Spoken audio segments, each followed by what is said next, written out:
কাব্যলোক সাংস্কৃতিক পৃষ্ঠপোষকতা যারা করেন, যারা আসলে সংস্কৃতিকে মানে সাহায্য দিয়ে পুষ্ট করেন অথচ নিজেরা পদপ্রদীপের আলোয় আসেন না, এরকম ব্যক্তিত্বদের আমরা প্রতি বছর একজনকে কাব্যলোক সম্মান দিয়ে থাকি। এইবার সেই কাব্যলোক সম্মানটা পাচ্ছেন আমাদের সাংস্কৃতিক পৃষ্ঠপোষক, দীর্ঘদিন ধরে কাব্যলোকের কাজ সঙ্গে জড়িয়ে আছেন এবং আসলে উনি একজন ক্রীড়াবিদ হিসেবে পরিচিত, সংস্কৃতির অঙ্গনে ওনার কোনো পরিচয় নেই, রতন সাহা। এবার তাকে আমরা কাব্যলোক সম্মান দেব, যেহেতু দীর্ঘদিন ধরেই সে কাব্যলোকের সঙ্গে শুধু নয় সাংস্কৃতিক বিভিন্ন কাজে পৃষ্ঠপোষকতা করে থাকে। এছাড়া আপনারা জানেন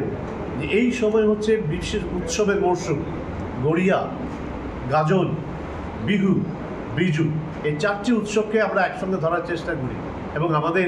এইবারের আয়োজনেও বিহু নাচ থাকবে, গড়িয়া নাচ থাকবে, গাজন নাচ থাকবে এবং লুপ্তপ্রায় সংস্কৃতির জন্য যে যে কাজগুলি করি, আমি আমার সহসভাপতি যিনি আছেন, আমরা প্রোগ্রাম দীর্ঘদিন